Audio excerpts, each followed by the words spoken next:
I studied Mahmoud Abdul-Rauf in high school. I remember doing a research paper on Bill Russell that my teacher thought was so good, she had me present it to the high school when I was still in middle school. I was equally surprised that so many accomplished media personalities and authors would so quickly agree to be a part of this project.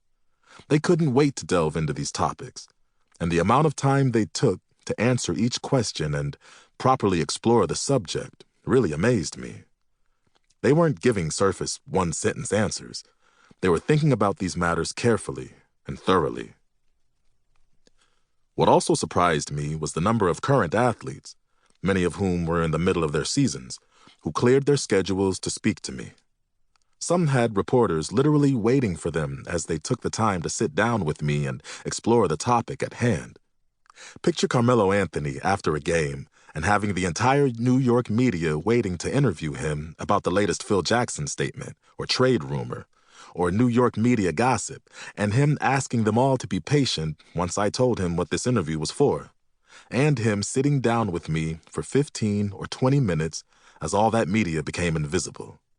That's the kind of eagerness I have been met with by just about every person I interviewed.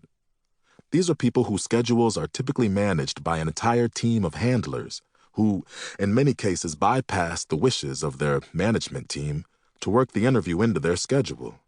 They genuinely cared. I want younger athletes to read this book and be inspired. I want them to hear directly from NBA Commissioner Adam Silver, NBA CEO Mark Cuban, and Washington Wizards CEO Ted Leonsis as they express their respect for the history of athlete activism and their appreciation for the current wave of young athletes using their voices. Note that I generally avoid using the term owner for obvious reasons. Instead, I usually go with CEO. I want them to read about what the Los Angeles Clippers accomplished when they got Donald Sterling fired as CEO of the team after his racist tapes came out. I want them to read how the Missouri football team's announcement that they were going to boycott all football-related activities forced the university to take immediate action against President Tim Wolf, who had been under fire from the student body for his refusal to address various racially charged incidents that had taken place on campus.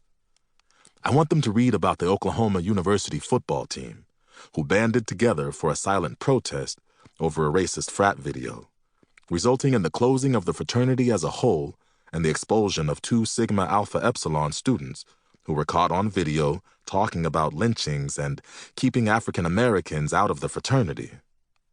I want them to read about how Thabo Sefolosha sued 5 NYPD officers for false arrest, excessive force, malicious prosecution, and false imprisonment after they broke his leg. I want them to hear the words of Russell Westbrook as he speaks out on behalf of the Crutcher family after Terrence Crutcher was murdered. I want them to be inspired by hearing Carmelo Anthony discuss marching with the people of Baltimore after Freddie Gray was murdered. I want them to be inspired by hearing ESPN's Jemele Hill discuss the fact that Serena Williams has had to take on racism, sexism, and body shaming, and how she hasn't allowed it to stop her one bit. I want them to be empowered, hearing Soledad O'Brien discuss Dominique Moceanu speaking out on abuse at USA Gymnastics. I want them to feel inspired by Swin Cash and Tamika Catchings as they explain how the WNBA used their collective voices to take a stand after the murders of Alton Sterling and Philando Castile. I want all of this to be motivation for young people to continue carrying the torch of athletes using their voices. Throughout this book, I make multiple references to my son Malcolm's Amateur Athletics Union, AAU team, the First Baptist of Glen Arden Dynamic Disciples, 13U, because it is important to start telling athletes from a young age about the tremendous amount of power they have. It is also important to teach them the value of accepting guidance from the older generations, and how advantageous it is to connect with and learn from activists and elders who have already been where they are about to go, a la Malcolm X mentoring Muhammad Ali, and Dr. Harry Edwards mentoring Colin Kaepernick. Preparation is key. It has grown abundantly clear that we can't expect high schools, universities, or agents to properly prepare athletes for what they will face in society, how they will be treated differently, how much more will be expected of them, how to handle criticism, which is sure to